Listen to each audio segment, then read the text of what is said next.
Hello, everyone, and welcome to another edition of Engaged, Religion and the Common Good. This is a conversation series exploring questions relating to global affairs and the human condition. The series covers a variety of topics, from poverty and peace to climate change and good governance, as well as tradition and technology. Our conversations engage local and global partners, including students, educators, and journalists. For suggestions on topics and themes, please email us at ansari@nd.edu. I'm joined today by Yury P. Avvakumov. Yury, I hope I said your last name correctly. Yeah, Yury Avvakumov. Yury Avvakumov, thank you. Professor Yury is the Associate Professor of Theology and the History of Christianity at the University of Notre Dame. Professor Yury earned his PhD equivalent in Orthodox theology at the Russian Orthodox Theological Seminary and Academy in St. Petersburg. He also earned a doctorate of theology in Catholic theology at Ludwig Maximilian University in Munich. Professor Yury, welcome to the Engaged series. Thank you for having me. On February the 24th, 2022, Russia launched a full-scale invasion of Ukraine. Though the Russian invasion of Ukraine is not a religious war per se, religion is a strong subtext. On February the 21st, before Putin launched his invasion of Ukraine, he gave a speech in which he said, "I would like to emphasize again that Ukraine is not just a neighboring country for us. It is an inalienable part of our own history, culture, and spiritual space." Moreover, Putin ignored the last century of Ukraine history and said, "The people living in the southwest of what has historically been Russia land have called themselves Russians and Orthodox Christians." It seems clear that protecting this inalienable spiritual space was part of Putin's justification for attacking. In Putin's history, Russia's origin story began in present-day Ukraine and must be reclaimed. Religious news services recently published an article titled, "Putin is after more than land. He wants the religious soul of Ukraine." Ukraine's population of 43 million primarily identify with Orthodox Christianity, though it is important to point out that many do not identify with the larger Russian Orthodox Church for its spiritual leadership under the Ukrainian Orthodox Church Moscow Patriarchate. Instead, the majority identify with the Orthodox Church of Ukraine Kiev Patriarchate. Moreover, Orthodox Christianity is closely tied to Ukraine's national and political identity. As we speak, Russian Orthodox priests are blessing the Russian military, and Ukrainian Orthodox priests are blessing the Ukrainian military. What a conundrum. Christianity versus Christianity. What is the role of religion in Putin's war? Professor Yury, as a professor of Christian history, tell us, what are some of the historical and current differences between these two churches? Well, let me perhaps right from the start suggest to reformulate your thesis about Christianity versus Christianity. I would see this rather as Christianity versus anti-Christianity, or Christianity versus pseudo-Christianity, perhaps better, pseudo-Christianity. And I will try to explain why I think so. You asked about historical perspective, historical roots, but I think before we speak about history, thinking about in terms of two churches, opposing each other, or two Christianities opposing each other, the Russian one and the Ukrainian one, I think we must make one thing clear, that there is a clear asymmetry and difference between the Ukrainian side and the Russian side. Ukraine has been, since it acquired independence in 1991, a country of religious pluralism and ecumenical cooperation. Perhaps the clearest example of this is the existence now already for over 25 years of the All-Ukrainian Council of Churches and Religious Organizations, which unites not only various Christian denominations, Orthodox, Catholic, and Protestant, but also the heads of the Jewish and the Muslim communities in Ukraine. And the council has been overall quite successful, in particular in providing public response to urgent problems of political and social life in Ukraine. And this plurality has been present even within the Orthodox community in Ukraine. For decades, there existed at least 3, at times even 4, various Orthodox jurisdictions, independent from each other. And even if there were certain tensions between them, all in all, they coexisted peacefully. And everyone understood that the Ukrainian state guarantees the freedom of religion for every community. Now, in Russia, the picture is actually very different.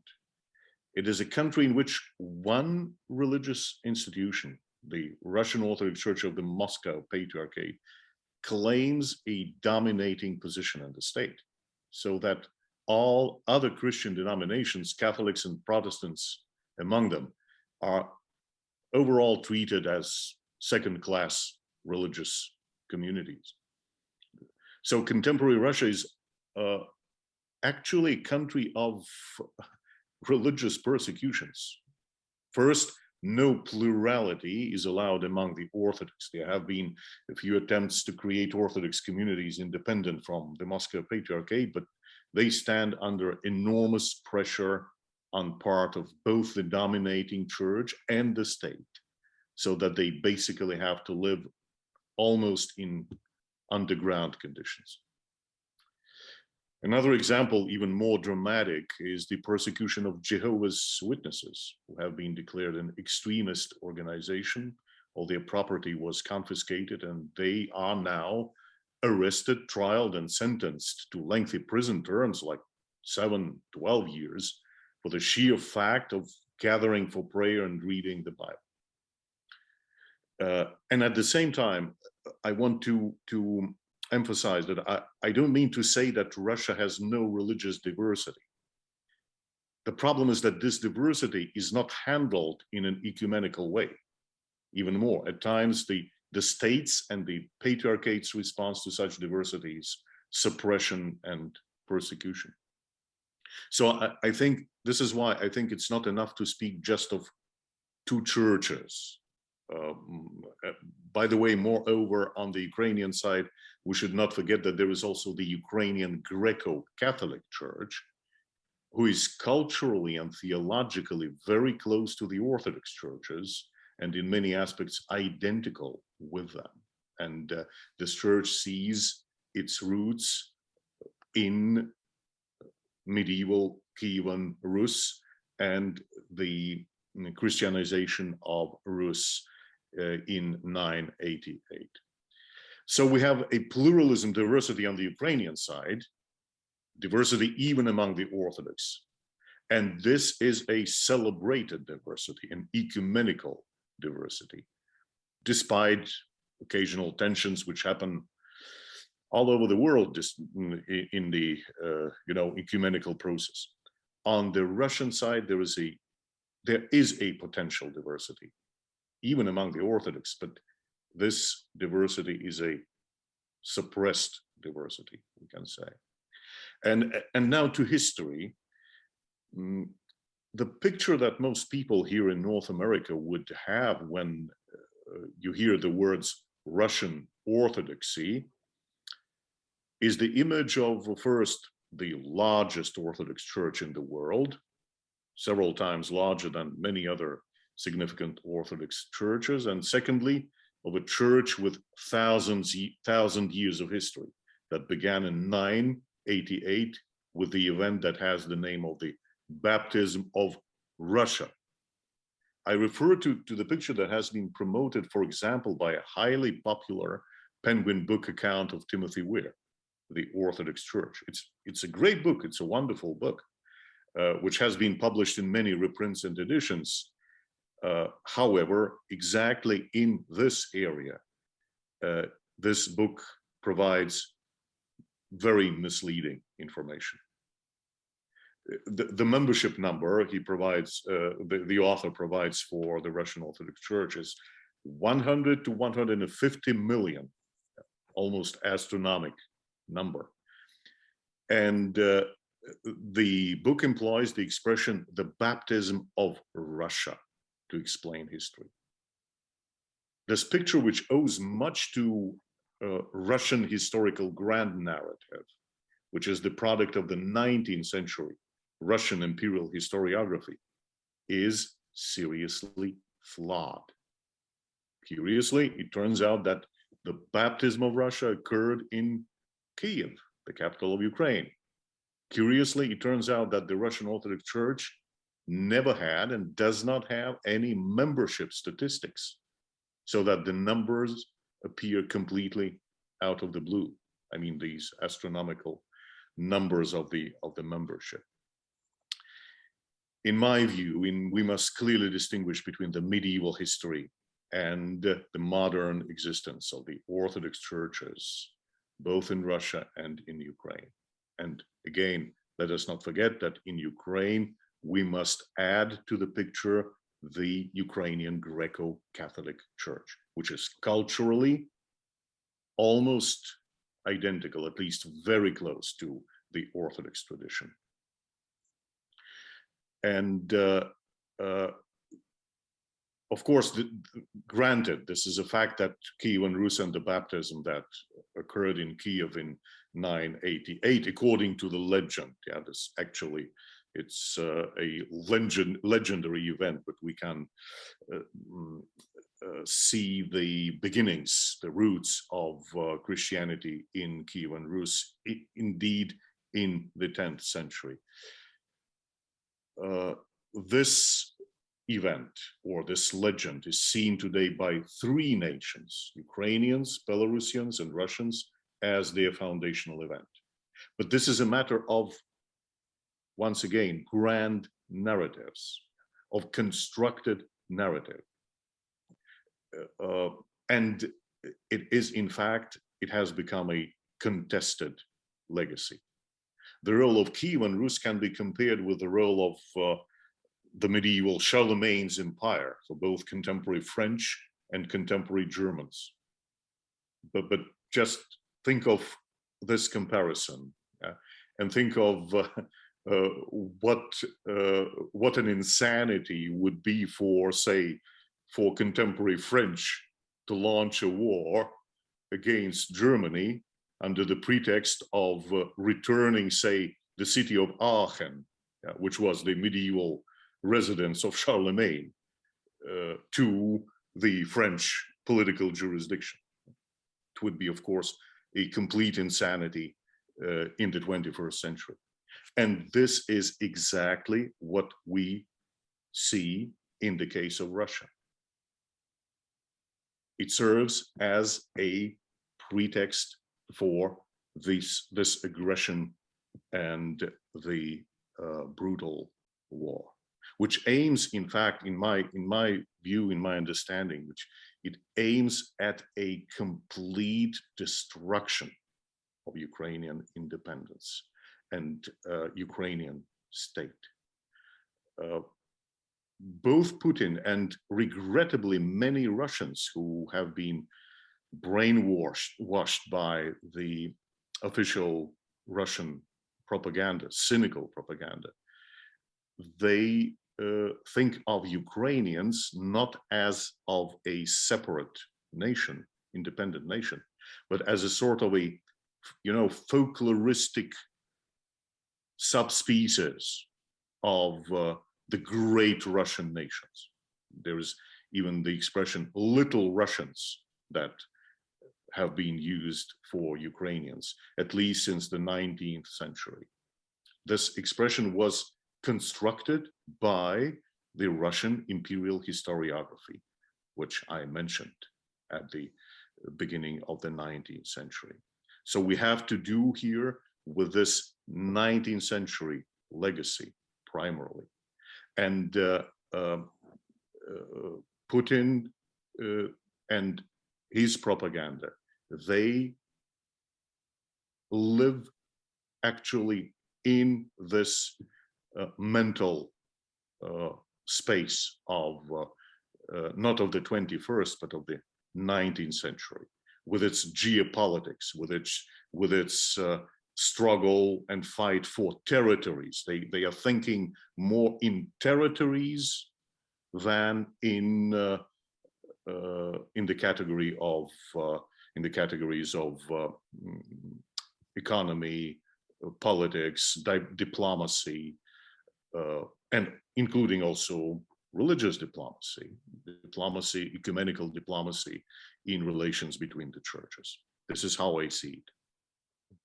Thank you, Yury. And so that our audience knows, Yury grew up in Leningrad. Of course, now it's St. Petersburg, but can you speak just a few moments on what it was like growing up in Leningrad, St. Petersburg? What was the church scene like for you as a young boy and a young man?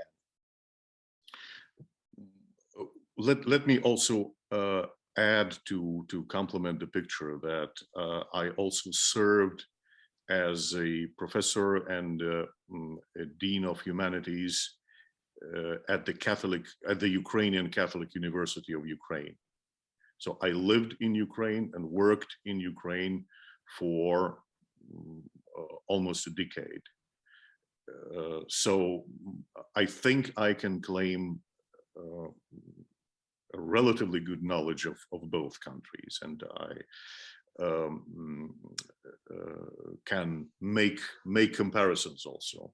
So as for the situation at that time, it was still the Soviet Union.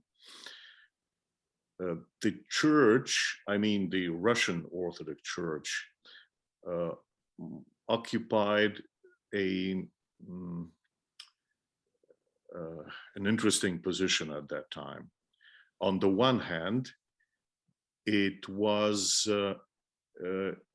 offered many people of my generation, many young people at that time, the possibility to find an alternative to the official communist ideology, an allowed alternative, something which was politically somehow tolerated, of course, not very willingly, but nevertheless, in the later decades of the Soviet Union, it was somehow tolerated. I mean, the Russian Orthodox Church. There were other churches that were not tolerated at all. And by the way, the Ukrainian Greco-Catholic Church was one of such churches, the largest church that had to live illegally in the Soviet Union. It was the largest church of this kind in the entire world, actually, at least one of the largest churches that had to exist illegally, counting over 4 million people. So the Soviet politics concerning the churches was much less restrictive towards the Russian Orthodox Church than to other churches. And the reasons for that are rather clear. Just back to the historical side of the problem, we tend to think of the Russian Orthodox Church as it exists today as a phenomenon that has existed for 1,000 years. It is a mistake. The Russian Orthodox Church of the Moscow Patriarchate, in its present form, has been formed and founded in 1943 by Stalin, actually. This church is the result of the Stalin's reverse of his religious policy, which was definitely anti-religious before that date, and which became somewhat less anti-religious during the Second World War, aiming at to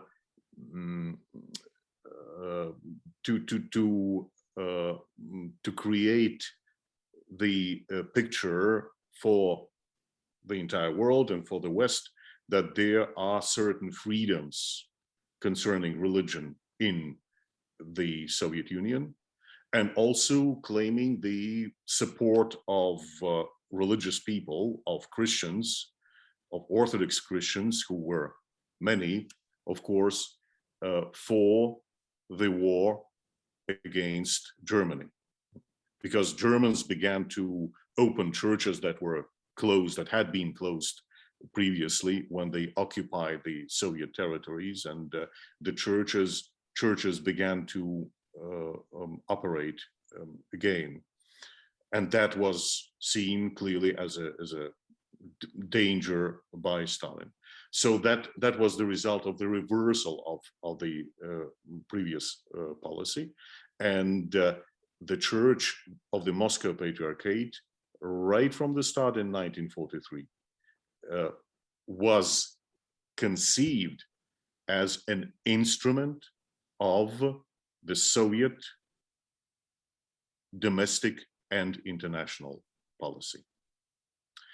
And that was also similar in the late Soviet years, when I was born, and when I was still a young man there in the late 1970s, 1980s.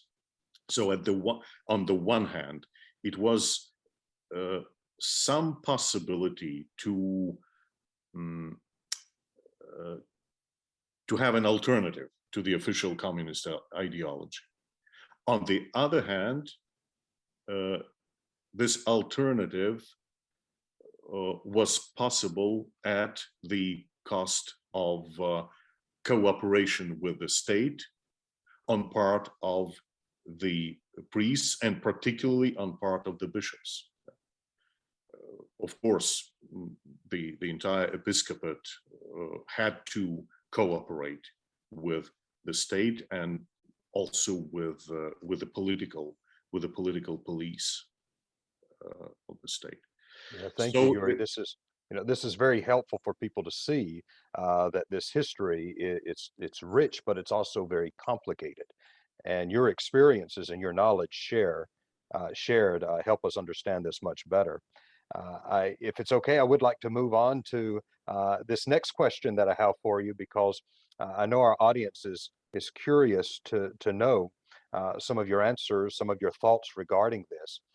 Knox Thames, who is with the RNS Religious News Services, reports Putin's efforts to restore Russian prestige have included elevating the Russian Orthodox Church to the center of Russian identity, while also undermining the independence of the Moscow Patriarch.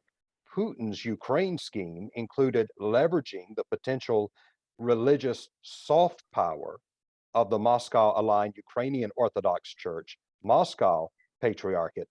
According to the Orthodox Times, Russia used disinformation campaigns to stir conflict between the churches. So perhaps as a follow-up to some of what you were already saying, I wonder, what do you see as some of the spiritual and theological ramifications of this conflict? And maybe you can also speak to this concept of soft power. Soft power is something I think you were already alluding to just a few moments ago as you were sharing how this Russian Orthodox Church really emerged in the 1940s, and the experiences that you had as a young man in Leningrad and St. Petersburg. Well, to be frank, I have difficulties with applying the concept of soft power to contemporary Russia, because I think when we think of a soft power, we think of certain methods um, that would be somehow acceptable in contemporary world. The methods that make use of cultural influence and economic interests, trade, and so on and so forth.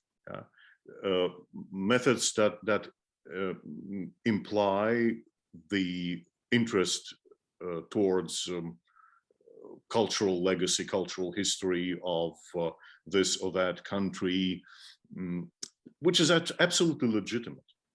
In the case of contemporary Russia, I don't think we can speak about soft power at all, because even alleged cultural or religious influences, they contain so many cynical lies, misinformation, disinformation, and attempts to exploit some myths, some forged and fake information, that I don't think we can speak about soft power. Particularly, we see now that actually the results of that how this so-called soft power, what kind of forms this soft power can acquire, and this was possible to be seen for quite a long time already. I think it's a great problem that so few people in North America, in Europe, were ready to see the problem. The Ukrainians know this very well, because for them, the war began already in 2014. It did not have such forms like it has today, but nevertheless, it was already a war. People were already killed at beginning from 2014. And if we think further back into 2008, there was a Russian-Georgian war. And again, almost no one cared. Almost no one was stirred and alerted by this fact. So yeah, I don't think we can or we should speak about soft power in relation to Putin's or Putinist Russia. And would you call it, sorry to interrupt, would you call it hard power at this point? Yeah, perhaps I would. Yeah. And in relation to the churches, in particular to the way how, for instance, the Russian Orthodox Church of the Moscow Patriarchate operated in Ukraine over years, it again was connected with so many downright lies about the realities of the situation of Ukraine, constant permanent accusations of all the other churches, of the Ukrainian Orthodox, of the Ukrainian Greco-Catholics, that had no justification at all, in fact. That again, I don't think we can speak here of rather hard power than of a soft power. These are the realities, regrettably.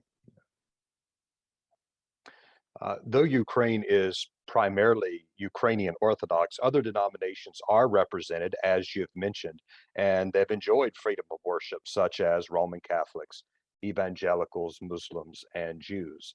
In Russia, though there are other denominations that are represented there. In Russia, not so much. And if you could follow up on this a bit more, in your opinion, why is this? Why have they not been well received in Russia? Uh, Concerning the situation in Russia, I would perhaps say that mm, the main problems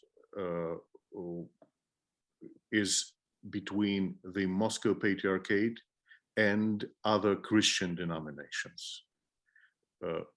All of them are seen as sort of second-class denomination. It is not so with the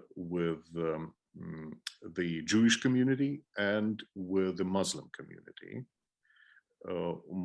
Although, of course, the Russian Orthodox Church still claims the central position in the state, in the dominating, clearly the dominating position of the state, but the Jewish community and the Muslim community are recognized as so-called traditional communities in Russia. So they are somehow more accepted than non-Orthodox denominations or alternative Orthodox denominations. We shouldn't forget that there are some attempts at alternative Orthodoxy in Russia, but they are really brutally suppressed. They're almost in sort of an illegal position in Russia, and in a sense, this is rather, I would say, even natural from the standpoint of this mentality, Russian imperialist mentality, because those are the rivals. The other Christians are the main rivals. The rivalry is not so high between different religions, like the Jewish religion or Islam, but here in the Christian area, all other denominations are seen as rivals by the Russian Orthodox Church of the Moscow Patriarchate. Mm. Yeah, so this is the situation, and I'm sorry. What was the other part of the question? I was trying to explain the. Yeah, so just wondering, of course, we have, and I think you've answered it. We're thinking about the other denominations that are represented in Ukraine, and many of them are provided the freedom of worship. And I mentioned Roman Catholics, evangelicals, Muslims, and Jews, but in Russia, not so much. And I think you answered in a good way why they're not really accepted, why they are seen as a bit of a conflict of interest as we think about Russia and its imperialism. So I appreciate your comments there. Uh, Also, if Russia is successful in this war, if Russia does indeed take control of Ukraine, based on your understandings of history, how will Russia treat those who do not belong to the Orthodox Church? Russia's control over Ukraine will definitely result in brutal persecutions of Christians and churches who do not belong to the Moscow Patriarchate, to the Russian Orthodox Church, and all religious leaders and activists who do not support the Russian invasion and the destruction of the independent Ukrainian state. We can be sure about this because this is exactly what has happened on the territories annexed or invaded by Russians in 2014. I mean, Crimea and the eastern parts of the Donetsk and Luhansk region. Particularly from Donetsk and Luhansk, we have multiple evidence of most brutal suppression of all Christian churches and denominations, except the Moscow Patriarchate, the Russian Orthodox Church of the Moscow Patriarchate.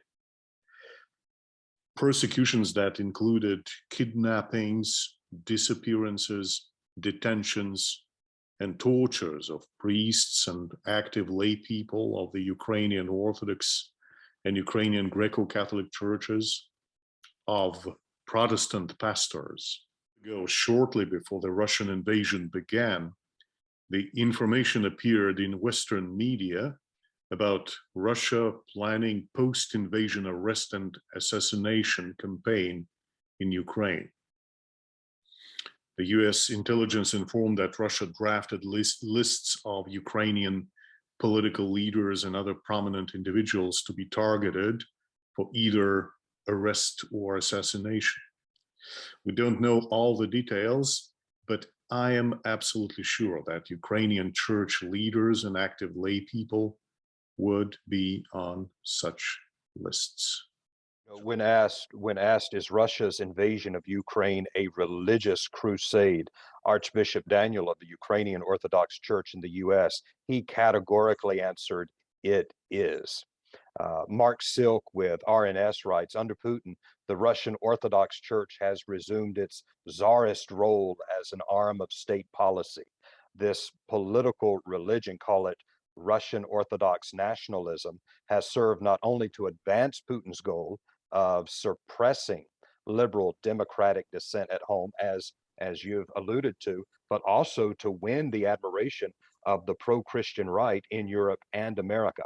Yury, who are these pro-Christian rights groups in Europe and America that he is referring to? Moreover, if this is indeed Putin's plan, can you calculate what his next steps might be? Well, I think that he speaks about the right, yeah, what perhaps what is known as political right, more than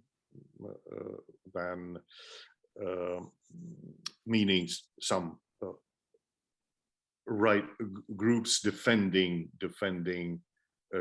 Christian rights. So I have been able to notice this dependence and this sort of readiness to get trapped by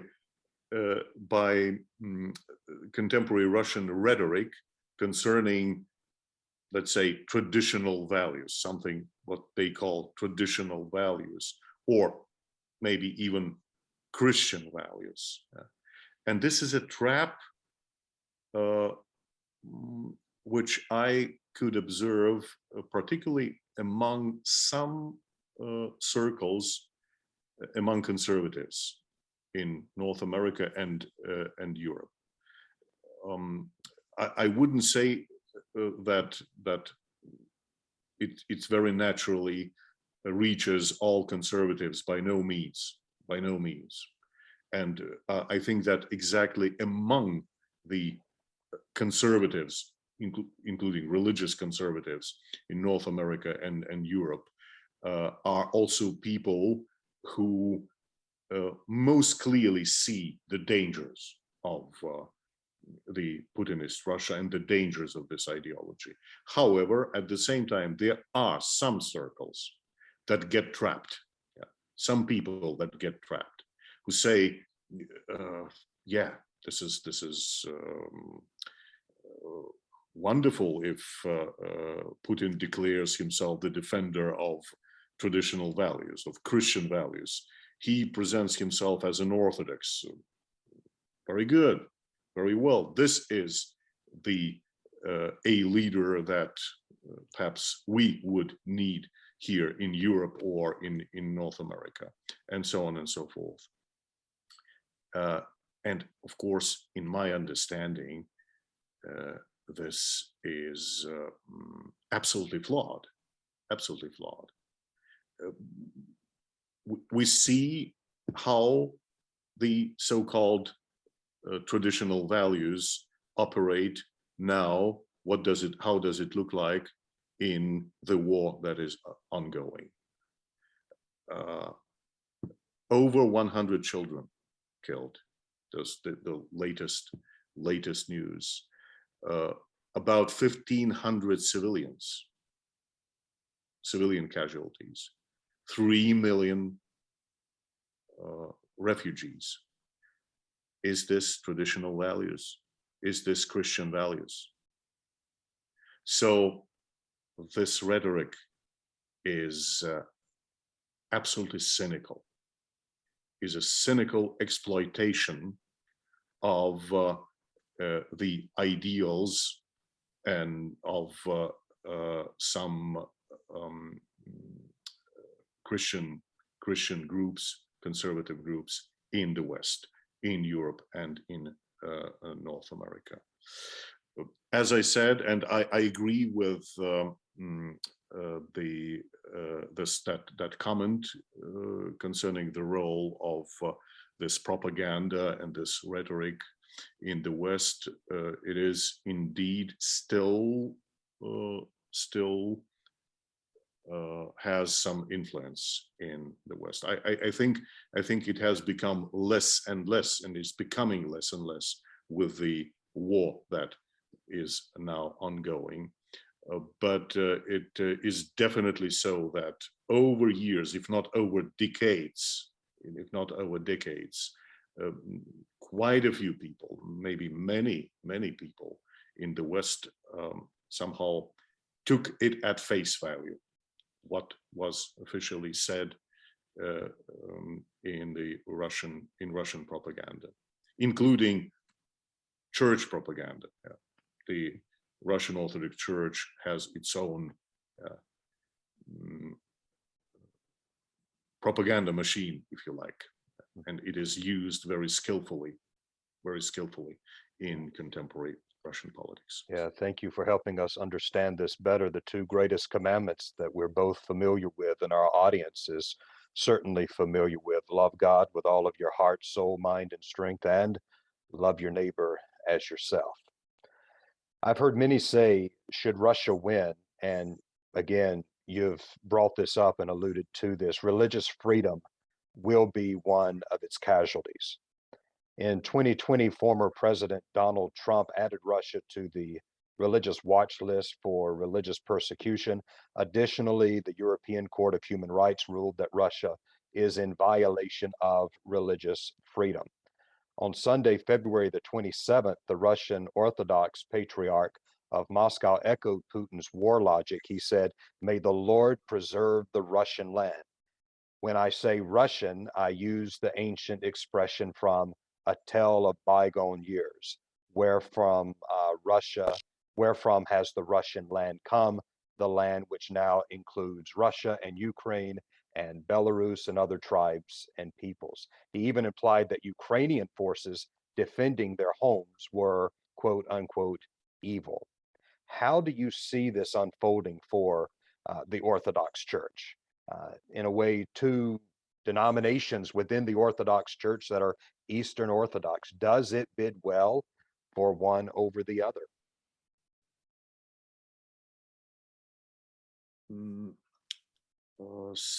Sorry, could you specify a little bit your question?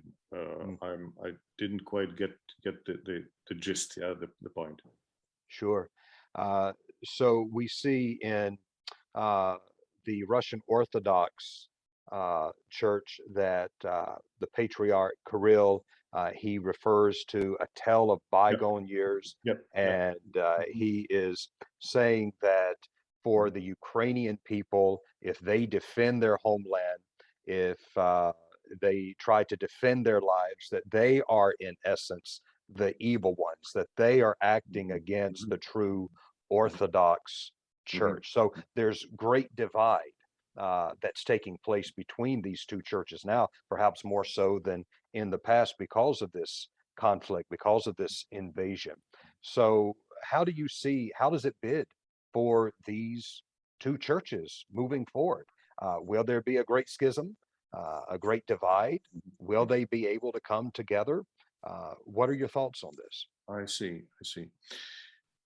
Yeah, I think Ukraine has been a part of a very natural process of acquiring the autocephaly, what is called in the Orthodox canon law, autocephaly, complete independence.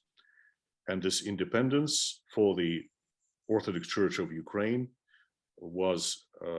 has been acquired, has been granted by the mother church of the Church of Kiev, the Patriarchate of Constantinople. And I think that was a very logical and a good step on part of Patriarch Bartholomeus of Constantinople. He did a great thing and the right thing. Now, with the ongoing war, it's interesting to observe that the Ukrainian Orthodox Church of the Moscow Patriarchate, there is this quite considerable part of the Orthodox people in Ukraine, Orthodox Christians in Ukraine, who belong to the Moscow Patriarchate. Not directly, but indirectly through the Metropolitan of Kiev. But this Metropolitan is still a part of is seen as a subject of the Moscow Patriarchate. It's interesting and it's important that the politics and the views of the leadership of the church in Moscow and the leadership of the Church of the Moscow Patriarchate in Kiev differs. If Patriarch Kirill of Moscow actually fully supports the war, and it has become clear in his recent addresses and in the sermon which he delivered on the day of the Sunday of Forgiveness. There is this Sunday which precedes the Great Lent period in Orthodoxy, in which he clearly and fully supported the war that is going on in Ukraine. The Metropolitan of Kiev did not support it. And although he was rather cautious in his talk, nevertheless, he clearly he made it clear that he supports Ukrainian independence and that he is against this war, that he is in favor of immediate cessation of hostilities and of this war. So it was expressed rather mildly, much more mildly than we see in the declarations of other Ukrainian churches, but nevertheless, it is absolutely clear that there is a difference here. And I think it gives us some hope that with time, perhaps the two main Orthodox churches in Ukraine would come to some mutual understanding and to some agreement between each other. I mean, there's autocephalous Orthodox Church of Ukraine on the one hand, and the Ukrainian Orthodox Church of the Moscow Patriarchate. As for the Moscow Patriarchate in Russia itself, I actually, to be frank, I don't see any hope as long as this political system, this dictatorship, which actually has become a real dictatorship, as long as the system lasts. only the political collapse of the system could lead to some changes in the Russian Orthodox Church. Professor Yury, thank you for spending this time with us and providing us with these very in-depth, very keen insights into what is going on. This is your playground. You understand the history and the theological ramifications better than most in this area. So thank you for being with us today. I wonder, do you have any final thoughts that you would like to add or perhaps clarify before we move forward? Let me conclude by returning to the topic of our conversation that you announced. Christianity versus Christianity, ? As I said at the beginning, I would rather see the issue as Christianity versus pseudo-Christianity. In my view, the nominal Christianity propagated by the leadership of the Russian Orthodox Church today has little or nothing to do with a genuine Christian message. By supporting the unprovoked war against a neighboring nation, by giving its blessing to this war, the Moscow Patriarchate, in fact, commits a blasphemy. And thus, I think it's an obligation for all Christians, for all church leaders and theologians all over the world who want to stay faithful to the humanist message of the Christian doctrine, to do at least two things. First, to unambiguously condemn the Russian aggression and to support Ukraine and Ukrainians in their struggle for their country and for the ideals of the democratic free world, of the world in which every human being created in God's image and likeness should be respected. Second, to condemn and sever ecumenical cooperation with those Russian church leaders who have over decades provided ideological justification of Russian aggressive policy and who now bless the aggression and the war. My message is, please, no business as usual with the church hierarchs who have tainted themselves by the sacrilegious support of war crimes. Regrettably, ecumenical establishment, ecumenical boardrooms still don't seem to have drawn appropriate conclusions from the catastrophic disaster which we are witnessing. There are still voices who speak in favor of continuing the relationship with the leadership of the Moscow Patriarchate.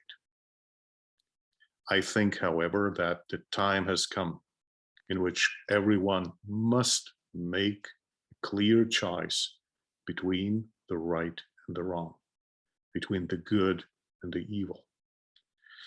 Whether we like it or not, Jesus's words have full force again. The words from the Gospel of Matthew, let your word be yes, yes, or no, no. Anything more than this comes from the evil one.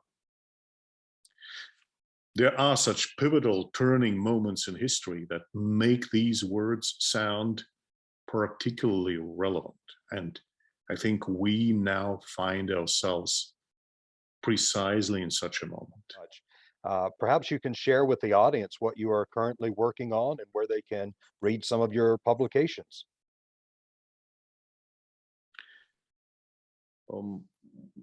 Actually, the main topic, I could say,